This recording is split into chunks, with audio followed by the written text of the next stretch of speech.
Om Namo Bhagavate Vasudevaya. Are always covered by ignorance in the bodily conception of life. We therefore always prefer the miserable conditions of material existence. To deliver us from these miserable conditions, you have advented yourself in this transcendental form. This is evidence of your unlimited causeless mercy upon those of us who are suffering in this way. What then to speak of the devotees to whom you are always so favorably disposed? Purport. When the Lord appears in his original form, he acts to deliver the pious and annihilate the miscreants.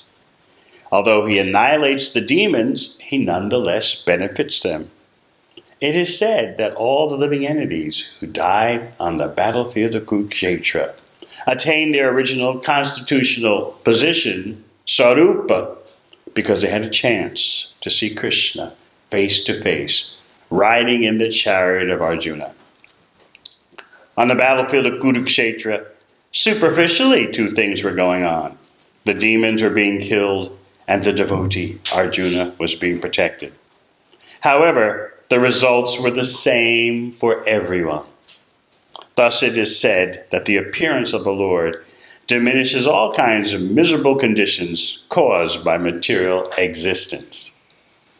It is clearly stated in this verse that this form, Ashesha Klesha Sankshayam, is meant to diminish all the miserable conditions experienced in life, not only by the devotees, but by all others.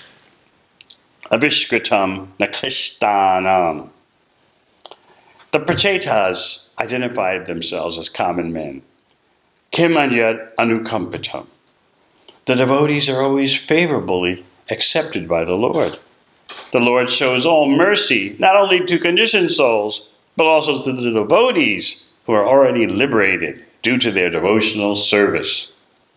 The form of the Lord, as worshipped in the temples, is called Archa Vigraha, or Archa Avatar, the worshipable form, the deity incarnation.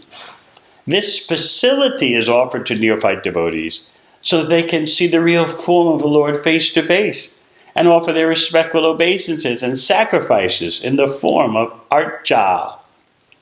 Through such facilities, the neophytes gradually invoke their original Krishna consciousness. Deity worship in the form of temple worship is the most valuable benediction given by the Lord to beginners. All neophytes must therefore engage in the worship of the Lord by keeping the Archa Vigraha, Archa Avatar at home or in the temple. Translation again. Dear Lord, we conditioned souls are always covered by ignorance in the bodily conception of life. We therefore always prefer the miserable conditions of material existence.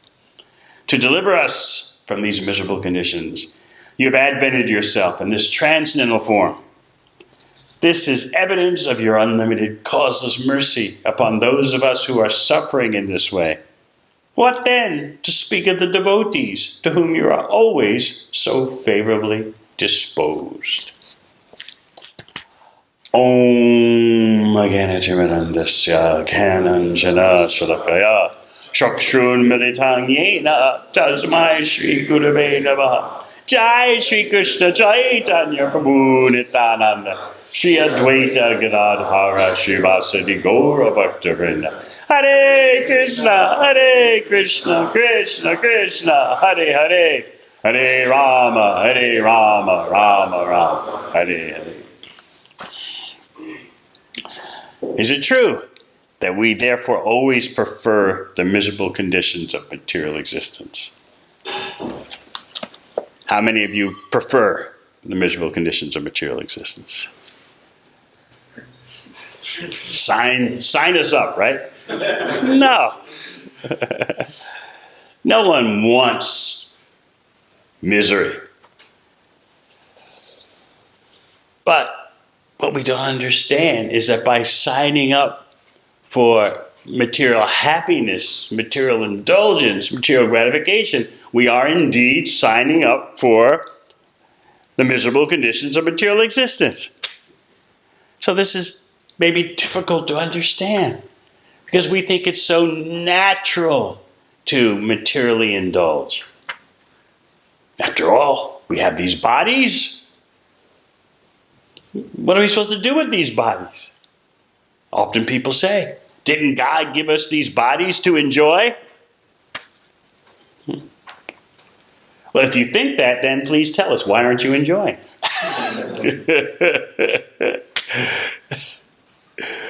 You say your mission is to enjoy material happiness?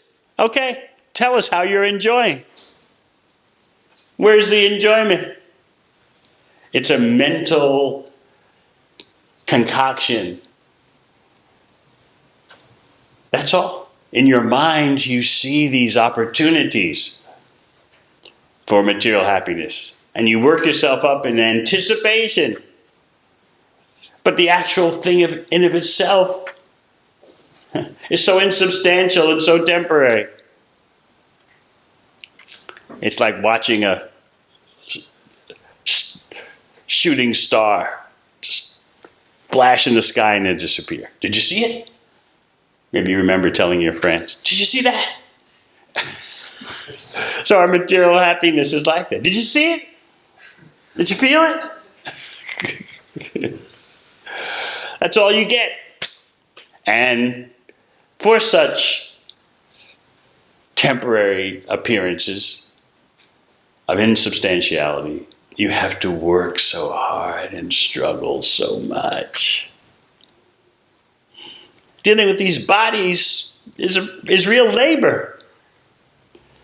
You may think, while you're young, that the body is the gateway to all kinds of fulfillment. So what if it's temporary? It's something.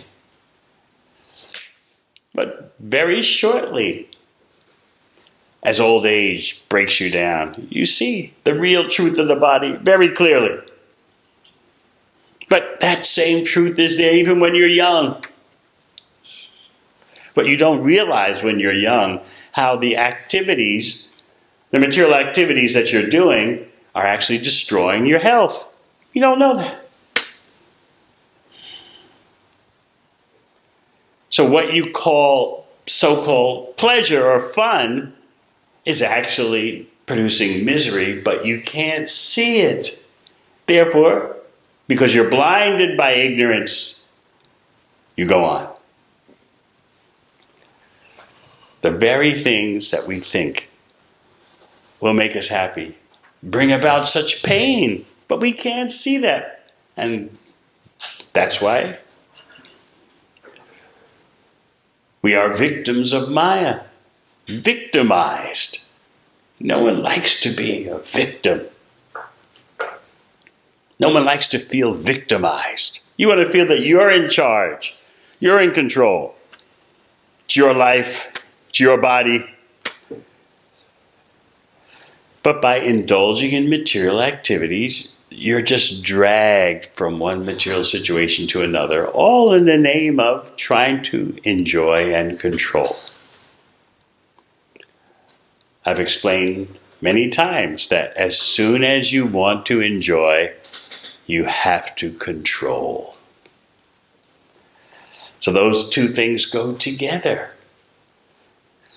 The attempt for material enjoyment and the attempt for material control. Because in order to indulge in the artificial situation of material happiness, you have to manage the situation, control the situation, influence the situation, even in the slightest way.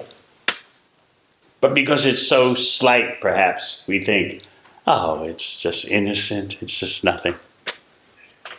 But just think about it.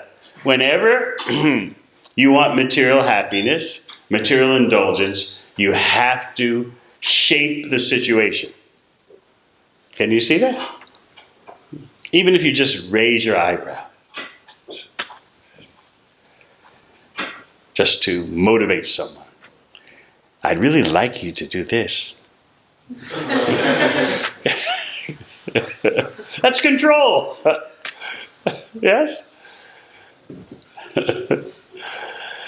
And everyone is playing the control game for the sake of trying to be happy. You're trying to manage the situation, massage the situation, influence the situation somehow or other. So it's not like control is just some gross, brutish thing. I want you to do this. Do you understand? No. Control can even be so subtle. It's still control, though. Let me dress a certain way. Let me put on a certain perfume or cologne.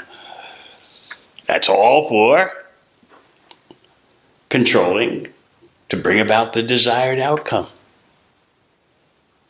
So this is work. This is labor.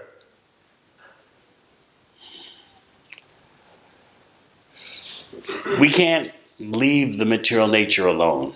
We have to do something with it. We've got to exploit. And therefore we're called conditioned souls. Because everything we try to do is subject to some condition. Yet we think we're free. We think we're independent agents.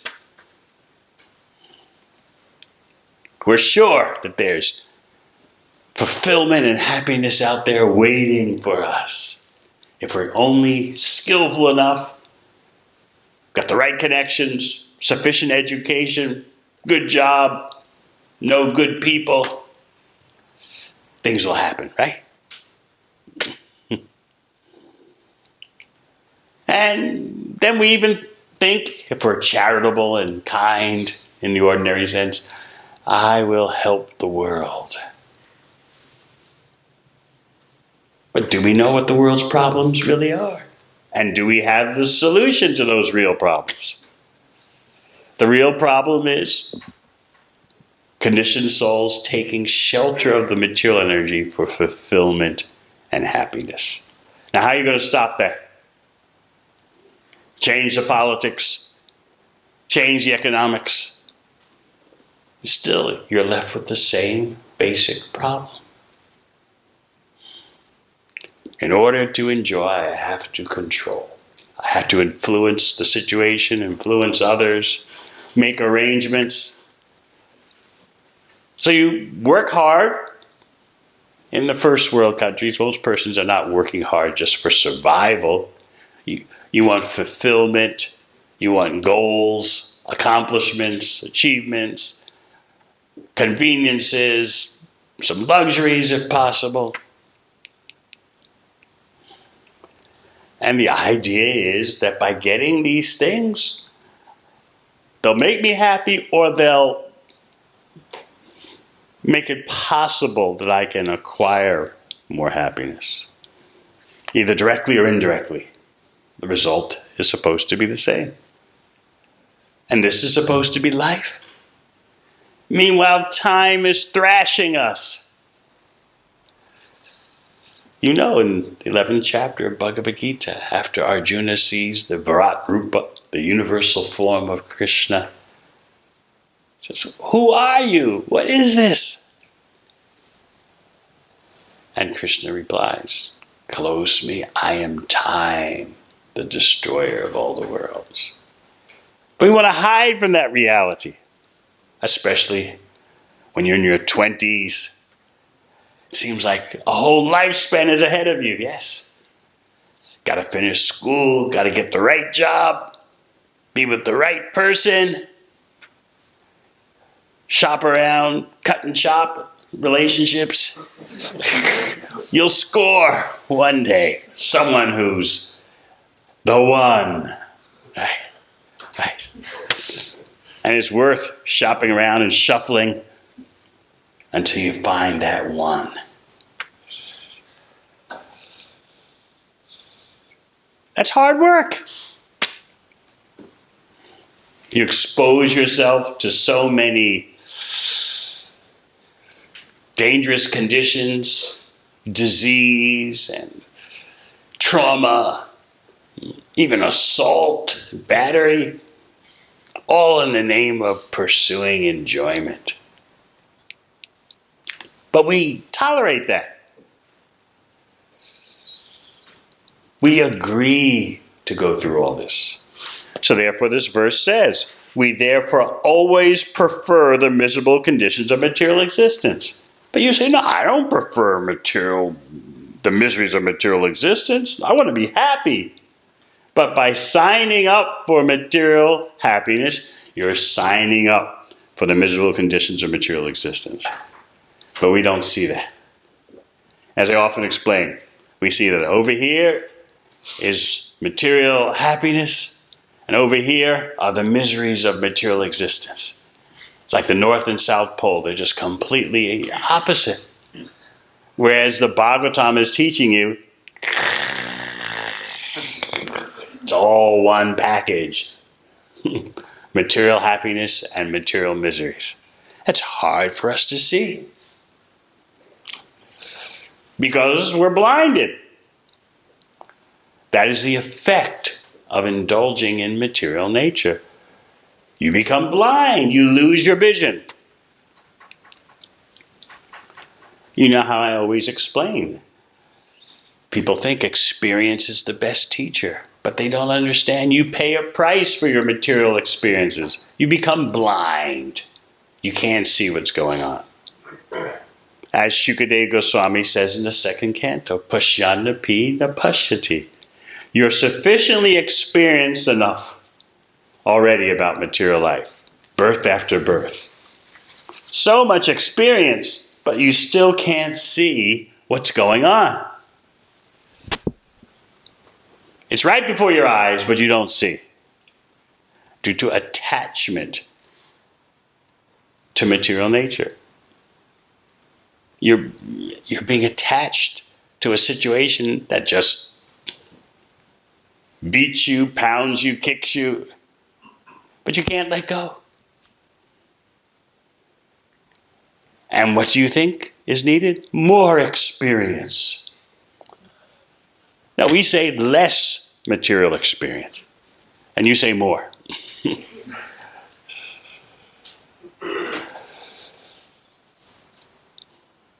People forget the other part of the old English mantra, experience is the best teacher.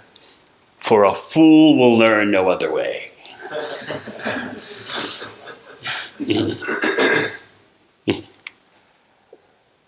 Another saying is that experience is a very hard and cruel teacher. Why? You get the crisis first and then the lesson later. Sometimes people say, oh, it's all about learning. Just go through it and learn. But just see how you're being victimized. First, you go through such excruciating experiences, and then later, yeah, I shouldn't have done that, Let me tell you, don't do what I did. But that's afterwards. After you've been beat up and pulverized. All for slaving so hard to serve the material energy. Then later, I learned from that, Well, look at the price you paid. You're decapitated, but I learned from that. Life is all about learning. This is for fools. The smart person learns by hearing. So the question is, how is it that simply by hearing Srimad Bhagavatam, you get experience? It seems obvious that you have to go through stuff, do stuff, and then you may learn some lessons, even though the learning process is so excruciating. So how is it then that if you don't do that, and you just hear Srimad Bhagavatam, that you will be experienced? That's the question. So then we have to understand the nature of Srimad Bhagavatam. It is the literary incarnation of Krishna. By hearing Srimad Bhagavatam, you're associating with Krishna. And you become enriched. You become nourished. through a spiritual process which doesn't involve material experience. The Bhagavatam is injecting you with spiritual realization. You're getting the realizations of Shukadeva Goswami, the Prachetas, as we're doing in this verse, Lord Shiva, Krishna himself. You're getting their experiences. You're accumulating their experiences. By hearing the sound vibration, you are in touch with completeness. Krishna is perfect and complete. Srimad Bhagavatam is not different from Krishna. So you get that bhakti experience just by sound vibration. And now you're hearing about material existence. Dear Lord, we conditioned souls are always covered by ignorance in the bodily conception of life. We therefore always prefer the miserable conditions of material existence. You're hearing. And this is going into the core of your being. So you're thinking. We're always covered by ignorance. Always bewildered by the bodily fallacy. I am this body and material happiness will fulfill me. You're gaining experience of the nature of material energy and the nature of the spiritual energy. To make spiritual progress, there has to be two things side by side, as explained in Sri Upanishad. The negative and the positive. Things not to be done and things to be done.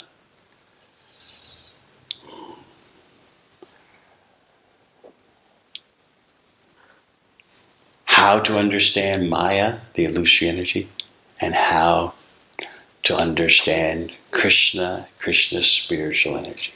Both these are going on side by side when you engage in the bhakti process. You have material senses which are covering your spiritual senses. So what hearing and discussing about Krishna does is purify your material senses, spiritualize them gradually so that they provide no barrier to your spiritual senses functioning. Ultimately, of course, you have nothing to do with carrying on the material body. But while you have it, you can spiritualize it so that it provides no impediment to the activities of the spirit soul. And the activities of the spirit soul are that it always wants to be in association with the Supreme Soul. What can you do? Krishna is unlimitedly beautiful. How can you avoid Krishna except in madness? And therefore we say anyone who is in material life is a mad person. You become mad by forgetting Krishna's beauty. Have you ever met anyone like that before? That they're so beautiful that if you forget them, you go mad? No, you've never seen such beauty like that. But the bhakti process is based on the infinite beauty of Krishna. So how to wake up from our nightmare in which we've forgotten Krishna and become more inclined once again to Krishna's unlimited beauty. So we are not simply negative. That's just a part of spiritual life. Don't do this, don't do that.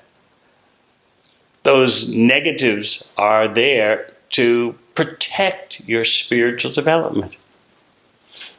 Because we're so foolish, we think, oh, everything is spiritual, it doesn't matter what you do. Just be natural, be yourself. But we don't know what our real self is. We only know the identity given to us by material nature. the projects, the goals, the dreams, the ambitions, the hopes given by material nature.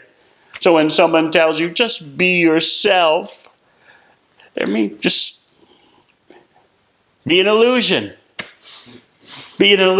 Just be an hallucination, that's all.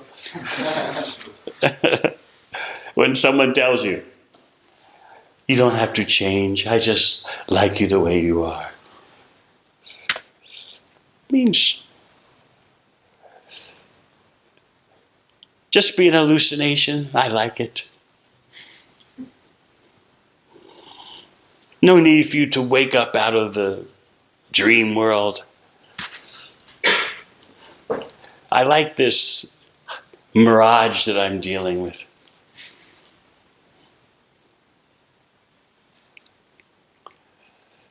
So how are we to escape such intense imagination, birth after birth?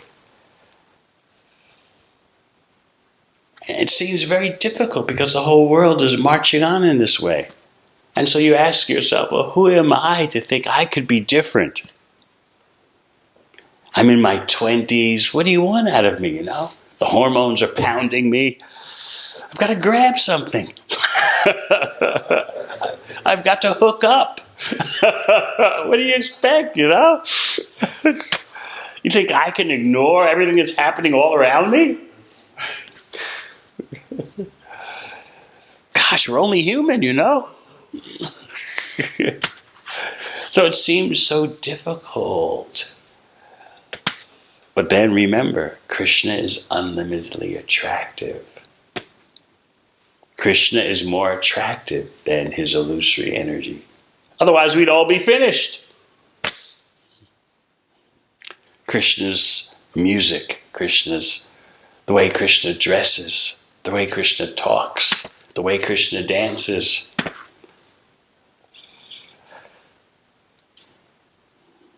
The superior energy is more attracted to us than the inferior material energy.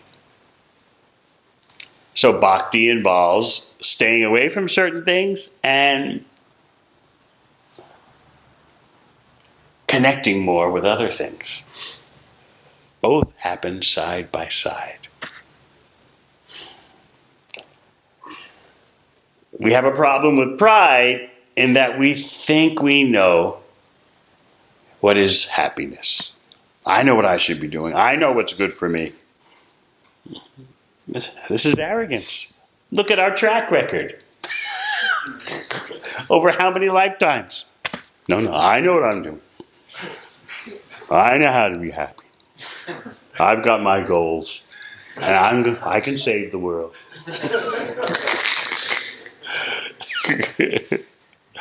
Or else you package yourself as a kind of a modest deviant.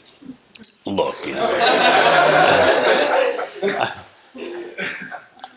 I don't party every weekend, once a month, is good enough,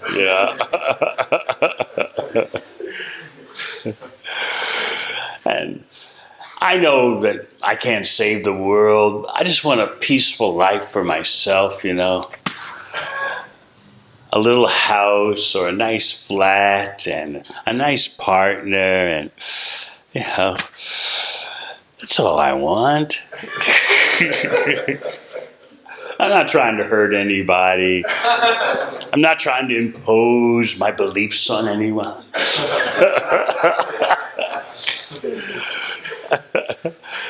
I just want a nice house, a nice flat, maybe a nice little farm in the Welsh countryside, and a place in the city, of course, too. Don't want to be trapped out there in the countryside. We'll have our own weekend retreat place,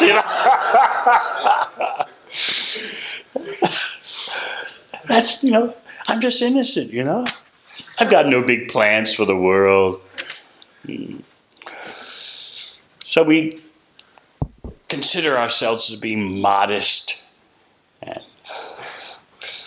we take pride in not being the greatest saint or the greatest sinner. But still such a life is in ignorance. We have no idea how to truly move forward. Truly moving forward, to be progressive in life, means you are aware of what shouldn't be done, and you're aware of what should be done. Reduce the illusion and increase the attraction for Krishna. So Bhakti Yoga is not about just another religious belief. It's about infinite attraction for the unlimited beauty of Krishna. Because Krishna is unlimitedly beautiful, there is unlimited love. How can you resist someone who's unlimitedly beautiful? How can you not love someone who's unlimitedly beautiful?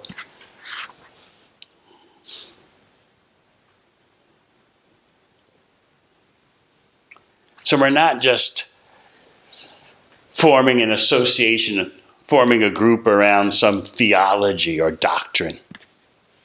Well, in this group, we believe this and that and the other. Just like there are so many religious denominations, the Anglican Church or the Methodist Church or the Presbyterian Church, they all have their doctrinal differences. All right, here we are at the Krishna Church. So what do we believe? And how is it different from what others believe? They've got their beliefs. We got our beliefs. No, our foundation is Krishna's infinite beauty.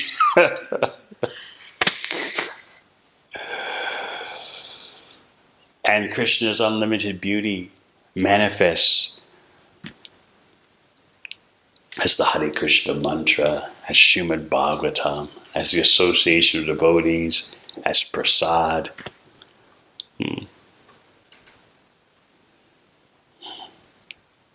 Krishna wants to give you something that's real. He wants to give you something you can feel. Not just a belief, but the superior experience for all your senses. As your senses become more purified, you become more aware of Krishna's unlimited beauty. You hear it, you taste it, you can smell it, you can see it. Simply, we have to become purified. Even for material goals, you have to do something, you have to strive. Many of you have gone to university, are going to university, some of you. You're going through a purificatory experience in a perverted way. You're having something done to your intelligence, all for the sake of financial goals, status, or maybe you hope that you'll learn something, or you would have learned something that will help the world. But you're undergoing a process. That's my point.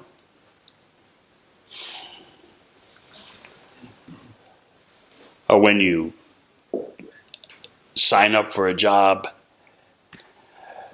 you're expected to go through a process to learn how to do the job, how to have a chance for promotion, increased salary. You've got to do this, you've got to do that. Every so often you get reviewed. You're called in and let's review your performance for the past 6 months. All that you have to go through just to achieve material goals. Or if you want a relationship, you just can't snap your fingers. Relationship happen. Now you've got to jump through hoops. Put on a smiley, cheery face.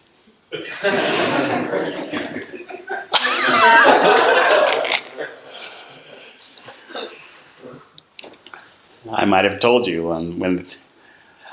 when there are sunny days in various cities around the world, and people are taking their lunch break outside at these cafes with outdoor tables. They have that in Cardiff too. You have some sunny days here where they have these tables outside, and so it's lunch break, and the corporates are there taking lunch.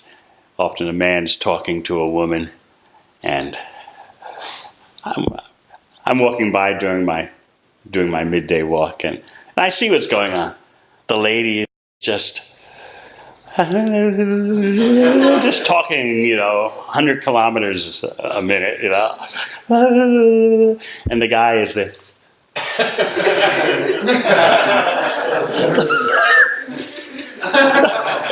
You know what he's thinking. If you're a man, you know what he's thinking.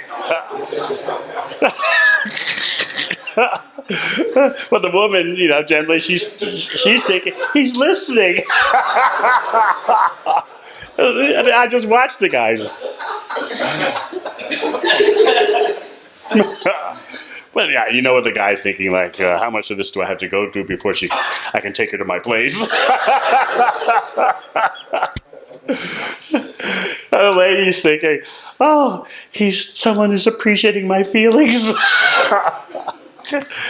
He might have even noticed the color of how I painted my toenails.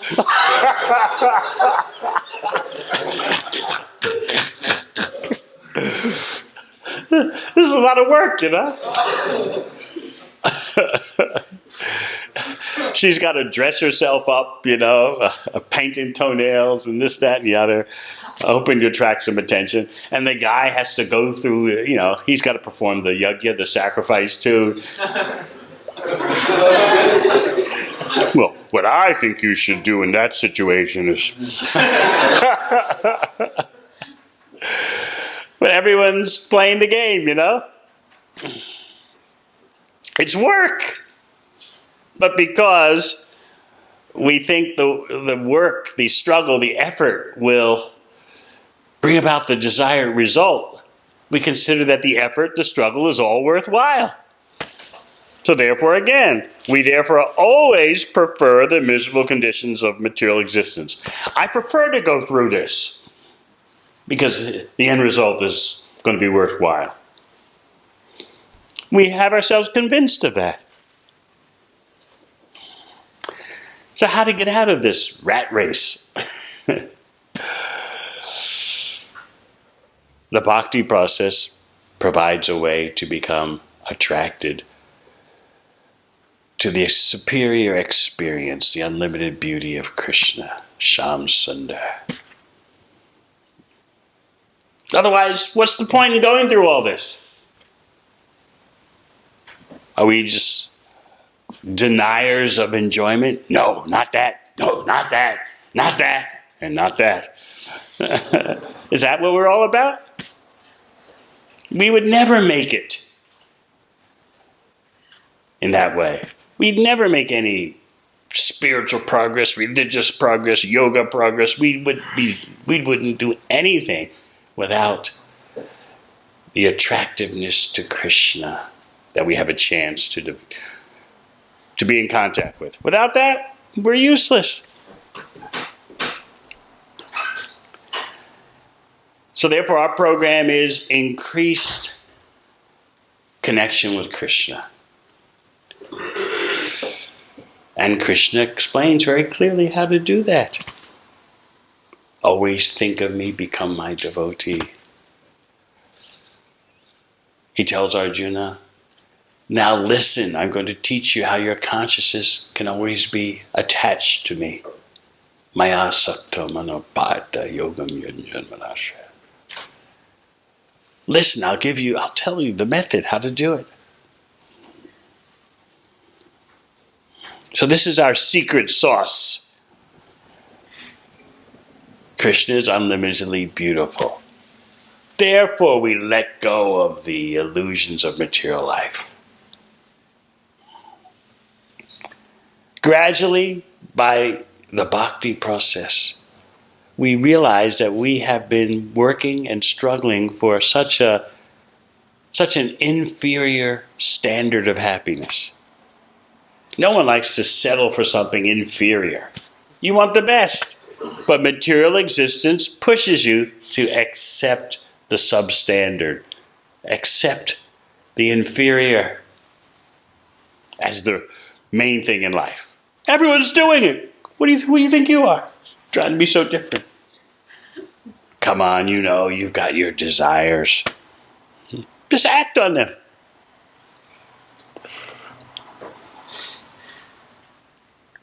So much pressure is there. Therefore, we need the association of devotees. Because in the association of devotees, we can experience Krishna much more easily than on our own. We're walking bags of so much propaganda and conditioning. We have to be fools to think, I can handle it all on my own. We need to be in a network, in a community of bhakti yogis who are all to varying degrees of spiritual advancement. They're all focusing on the unlimited beauty of Krishna. And because Krishna is unlimitedly beautiful, there's unlimited love of Krishna. How can there be unlimited love without unlimited beauty? In our right state of mind, we can't help but be attracted to Krishna, just like powdered iron has to flow towards a magnet. So we want our life to always be full of Krishna. And there's no limit. We're always adjusting our lifestyle so that there can be more Krishna.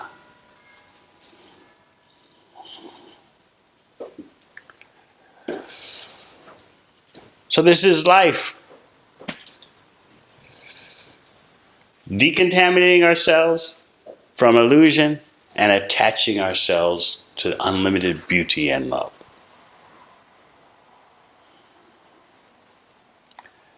All right. Any questions?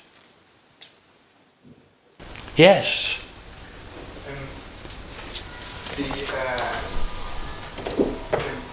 We might find that we're so overwhelmed by material life, and we get so easily overwhelmed by it, anxious, stressed out, that kind of thing.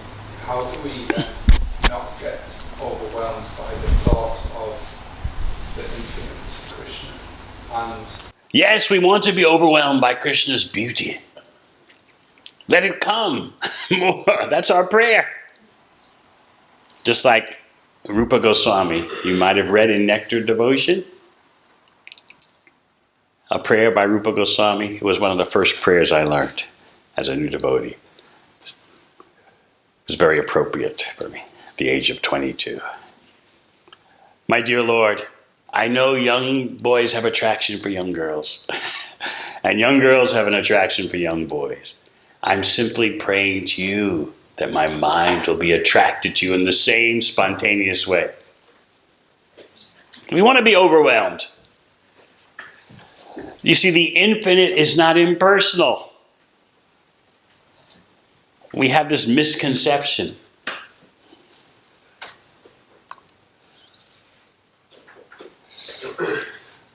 The impersonal is based on Krishna, the person. As Krishna says in Bhagavad Gita, Brahmano hi pratistham. The impersonal, infinite, all-pervading energy is based on me. So let us become overwhelmed by Krishna's unlimited beauty, Krishna's unlimited love. You can understand Krishna's unlimited love, especially understanding Krishna as Sri Chaitanya Mahaprabhu.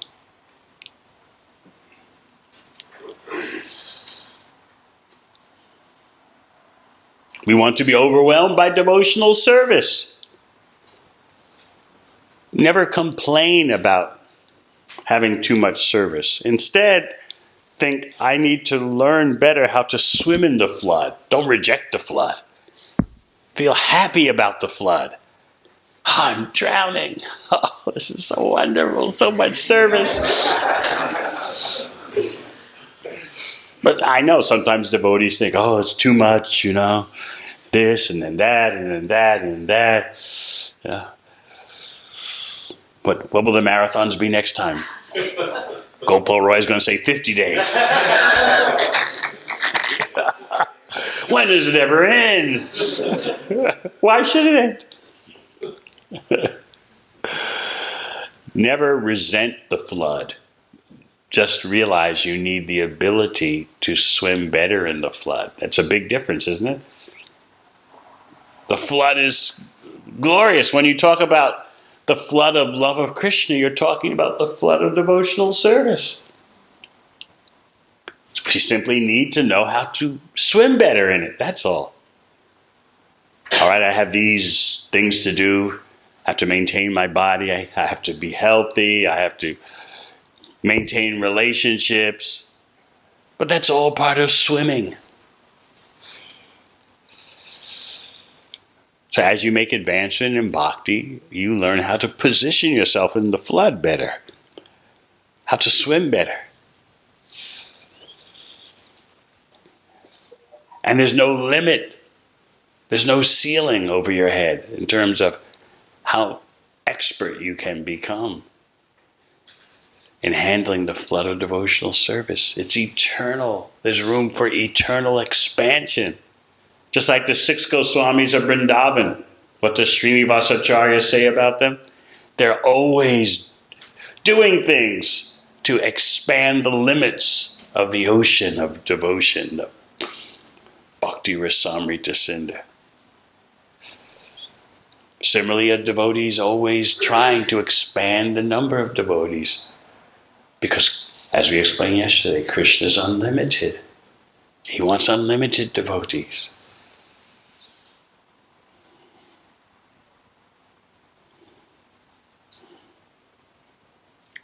Anything else? Yes. Hare Krishna. So I find myself in situations, and I wouldn't speak for everyone else, but I find myself in predicaments where I'm going through probably some austerities to try to advance in my spiritual life and in my Krishna consciousness.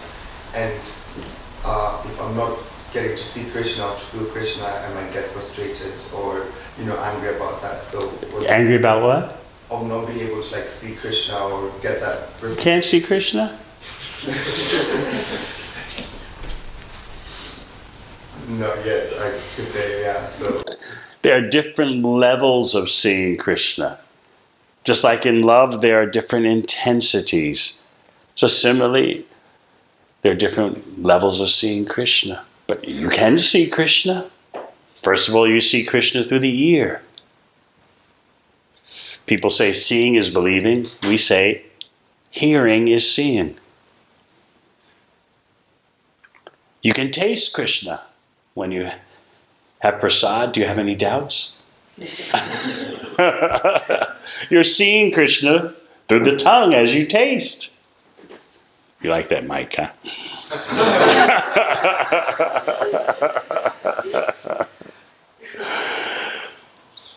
You see Krishna as the Archavatar, as described in the purport. But you have to know what's right before your eyes. Without knowledge, even if something is right in front of you, you won't recognize it.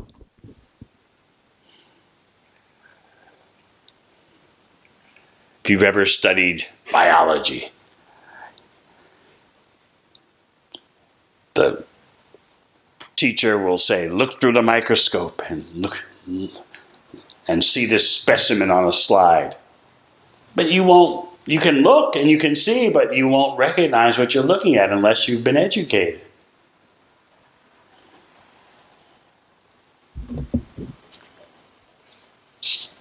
You see not only with your ordinary vision, even ordinary things require knowledge to recognize what's before your eyes. In spiritual life, your vision becomes purified. So what you're seeing will be different from what some other devotee is seeing. Even in material existence, you can understand these things. If someone would show me just a few minutes of a cricket match, I have no idea what's going on. This guy runs and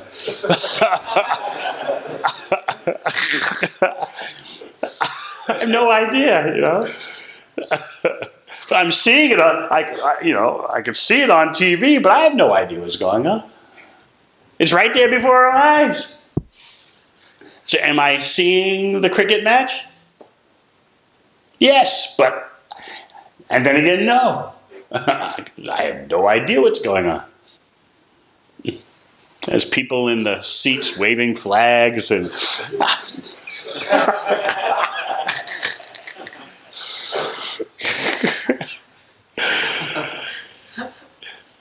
So, obviously this is much more true about spiritual realities. It's right before your eyes, though. But you have to have the spiritual development to see what's right before your eyes. If when you were 5 years old and I put a diamond in your hand, what would you probably done with it? Huh? Played with it or eat, yes. Try to swallow it. But now, your age, if I put a diamond in your hand, ooh. Now I can set myself up, you know, I don't have to be in the ashram, you know. I'll attract a beautiful girl by just showing the big diamond in my hand, and I'll be set up. Or you probably, I'll give it to the deities.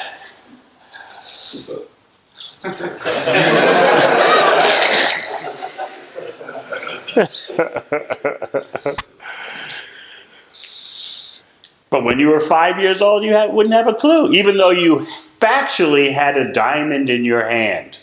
It can't be denied. You just didn't know the value. Similarly, you have Krishna right now. You can see Krishna, but you don't have the knowledge to recognize that fully. So even the neophyte is in contact with Krishna. Of course, we know you're more than a neophyte, but even the neophyte is in contact with Krishna. Right? You're in contact with Krishna, right? Right. Yes, but you may not know it. Gradually you wake up out of the trance of material enjoyment and realize that separation from Krishna is impossible. It can only happen in a dream.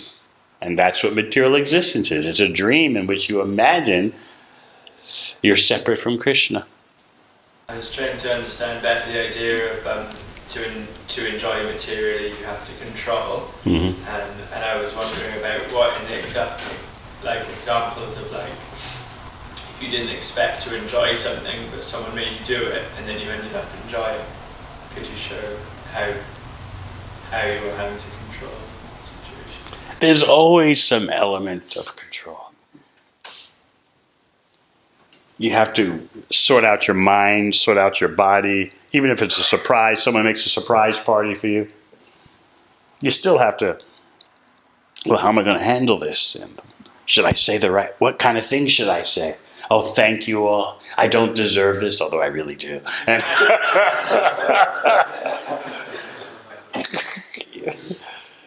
that's control.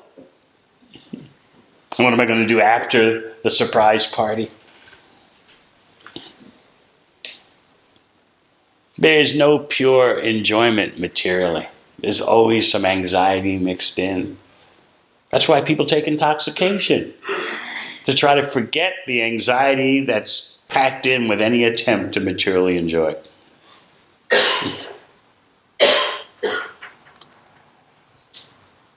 So we're educating people as to what the real standard of pleasure is. We're not some dry monastics, monks and nuns and We're educating people as to what is real pleasure.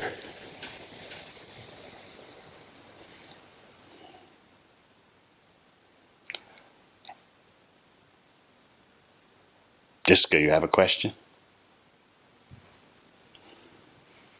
Thank you for coming.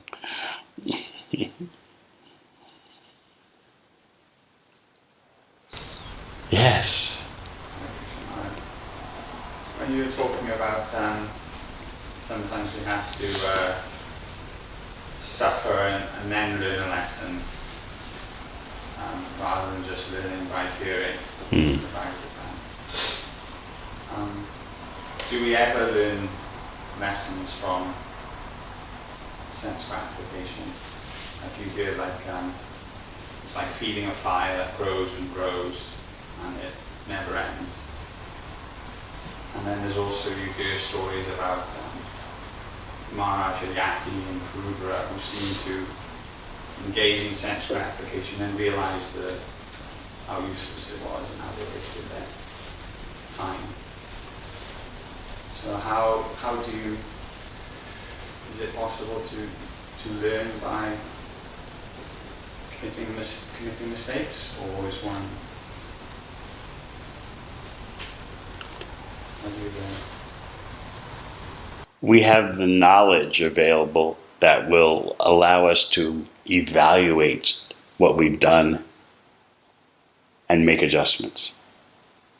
So we're not just learning by experience. We always have a storehouse of knowledge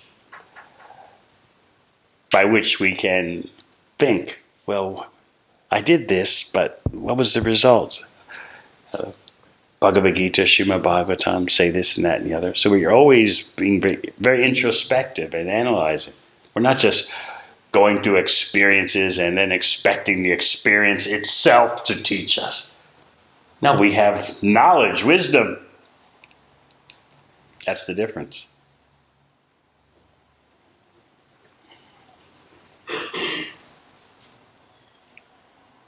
This is the advantage of the bhakti lifestyle.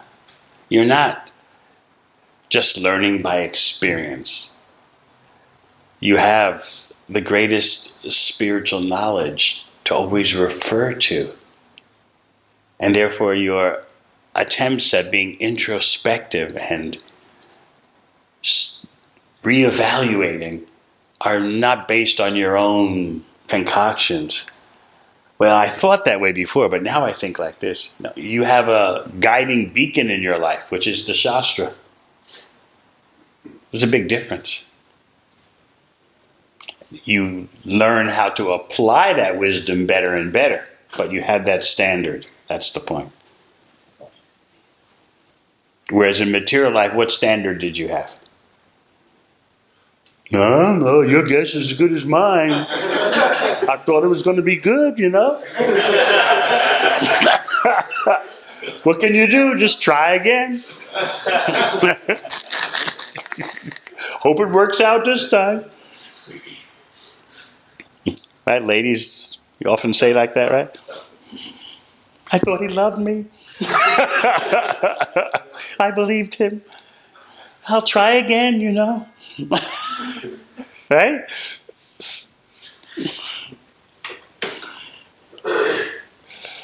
He seemed so sincere. He liked my hair color. Right?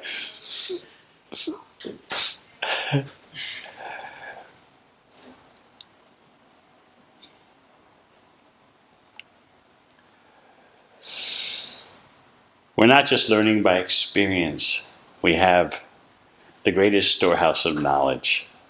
And we get better and better at applying it. Even if we stumble, the standard is there. And we can see it, use it to pull ourselves back up again.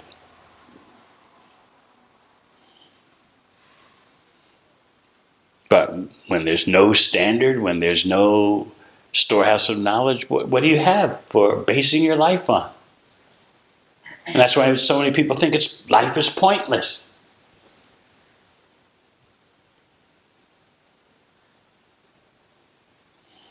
They come to that conclusion that To ask what is the purpose of life is a foolish question.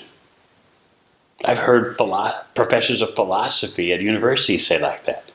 I used to wonder what's the purpose and meaning of it all, but now, in my old age, I realize this is a foolish question.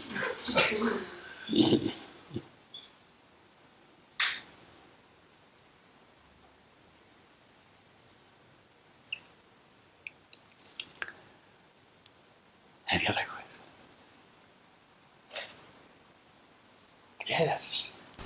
Krishna Maharaj. I just wanted to ask about the point of seeing Krishna face to face. And you were saying that Krishna's beauty manifests in prasad and association of devotees. So,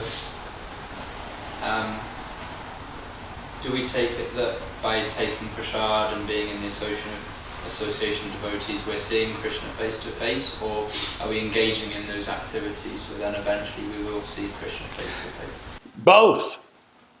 You have the diamond in your hand and you're becoming increasingly aware that you have the diamond, the value of the diamond that you have in your hand. But you have a diamond right now.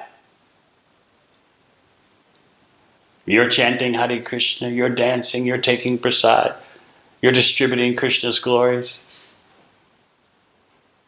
You're begging Shishi Gauranatai for their mercy. You're benefiting from the association of devotees. It's all happening now. But you'll become increasingly more aware of it. Just think, as the years go by, the prasad's going to taste better and better.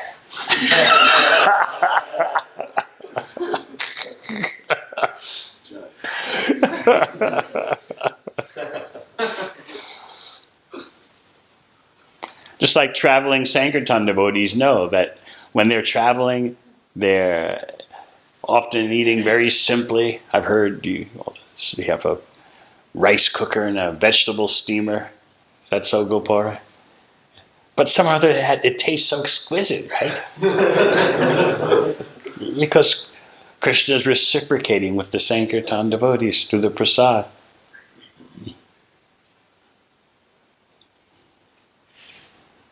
So you can look forward to your taste for prasad increasing. And you'll hear the Hare Krishna mantra better and better, sweeter and sweeter. You'll become more and more attached to hearing Srimad Bhagavatam. You'll relish the association of devotees,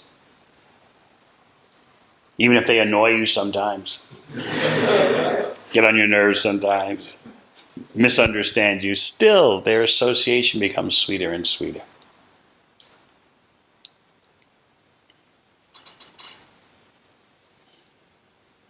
Yes. Comparing my appreciation of, say, reading Bhagavad Gita or Srimad Bhagavatam to when I first started, I could say that, well, yes, I can appreciate it much more now, but at the same time, I don't feel that my appreciation of Maya has decreased. Is that... Well, what do you mean by appreciation of Maya?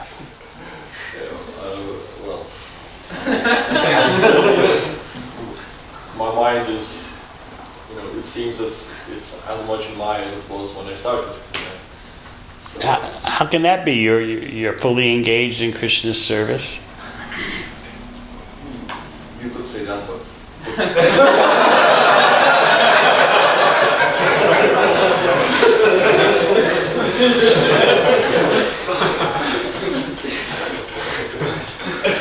I mean, what the mind is attracted to.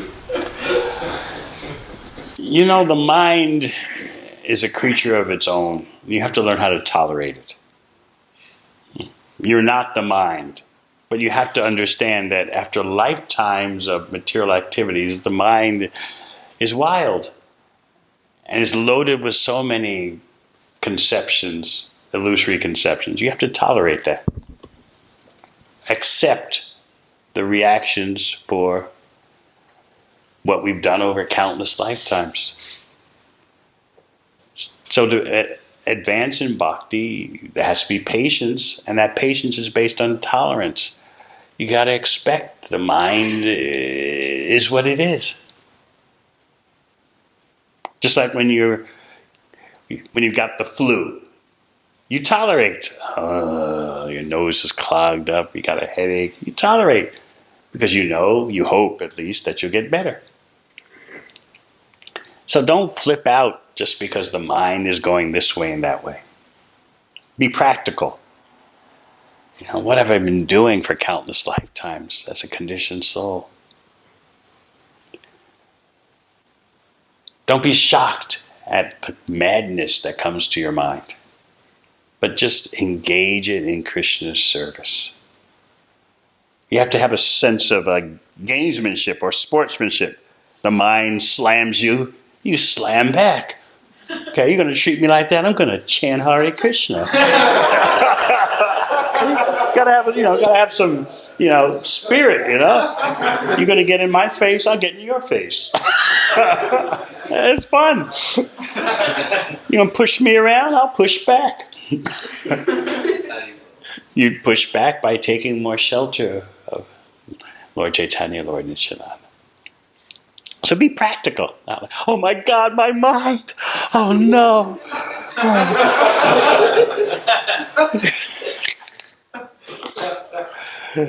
What's the use of chanting Hare Krishna if this thing still come to my mind? Oh no. I guess I might as well just give up. What can be done? I'm a sinner. Be practical. You roll in the mud, you get covered with mud, but you have to go in the shower and stay in the shower till you become clean. But I notice for many devotees, they're not aware of the power of the mind, and they get very disturbed. My mind, gosh. You have to understand the nature of the mind, what it is.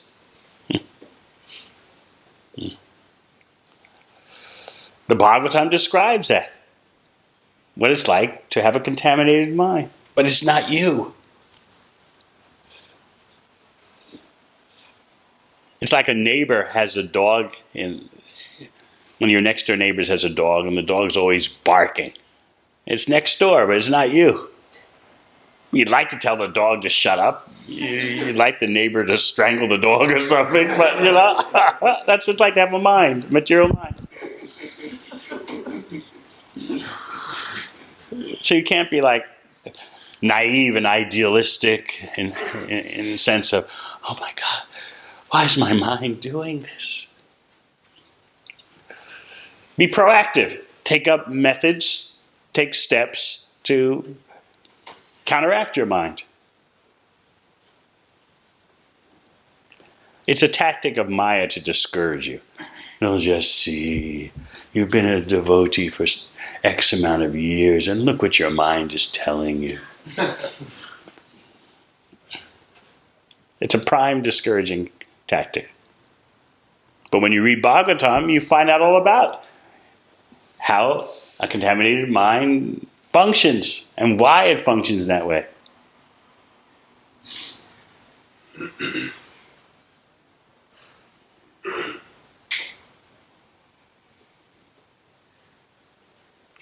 It is a very important subject matter. When I was in Hungary, I was talking with His Holiness Shivaram Maharaj, and he's telling me how he's writing something about the mind, the false ego, the contaminated conception of self. So you've asked a very good question, because so many devotees get bewildered by their mind. They haven't studied Bhagavatam sufficiently to understand the whole mechanics of the situation. There's the mind, there's the false ego, there's the intelligence. As Krishna says in Bhagavad Gita, Indriyani Pranyahu, higher than the sense objects is the senses, higher than the senses is the mind, higher than the mind is the intelligence. Intelligence is next door neighbor to the spirit soul. So you can study all this third canto, fifth canto, the discussion between Rahugana Maharaj and Judd Bharat. They talk about the material mind and the false ego. It's there in the Uddhava Gita in the 11th canto. And you have to think about it. And it's...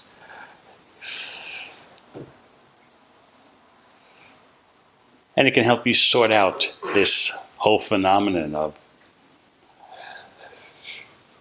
the illusions created by the mind.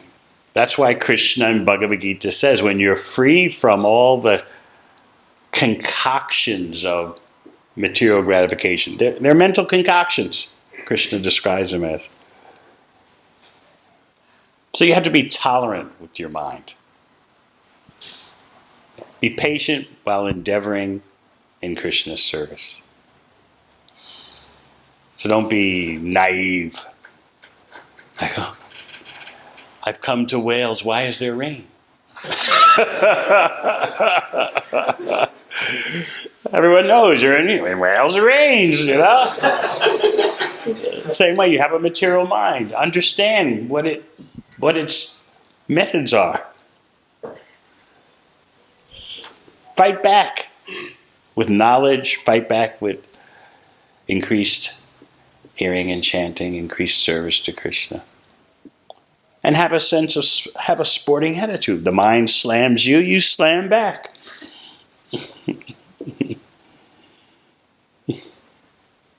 Does it happen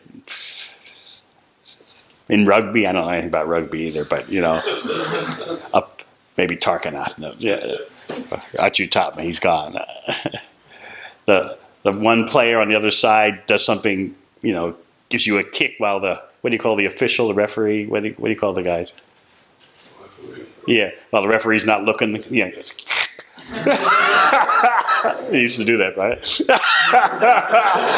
So you wait for an opportunity and you kick him back. So you got to have that kind of attitude with the mind. You mess with me, I mess with you. You want to get in my face, I want to get in your face. It actually becomes kind of fun, You're going to hit me with all this stuff that I did 20 years ago? Okay, well, I'll hit you with chanting more rounds. What are you going to do about that?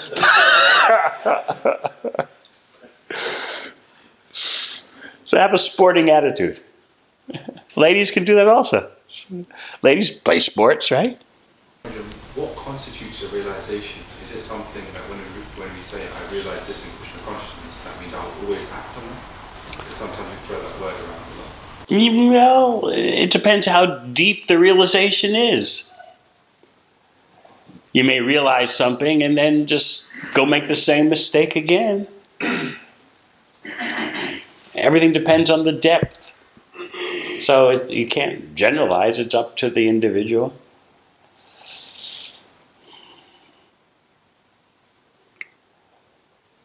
Our goal is to be overwhelmed by a realization of Krishna. And there are different levels of intensity. As a neophyte can participate in a ecstatic kirtan and say, wow, what a realization. This was great. And then 2 months later, he or she may just be absorbed in material activities again. Still, they did have that realization.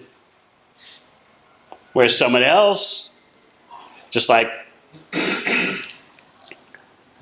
this verse in purport, the purport mentions the Sarup, your eternal constitutional position. Srila Bhakti Siddhanta Saraswati Thakur says that you realize your eternal constitutional position within the kirtan. And only then, at such an extremely advanced stage of bhakti, can you go off on your own and chant Hare Krishna. He said, first you realize your swarup within the kirtan. So different persons will have different realizations of kirtan. Some will just say, oh, I feel less stressful. And sometimes the devotees advertise kirtan as that stress reduction. one has to be careful about that. So someone comes to kirtan night because they feel less anxiety. Others on kirtan night feel association with Krishna. So realizations will vary according to individual, based on intensity.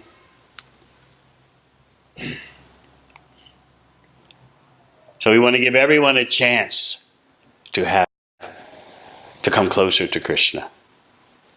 We're all individuals. You have different degrees of spiritual appetite. Never mind. We want everyone to have a chance to come closer to Krishna. All right. Thank you very much. Hare Krishna.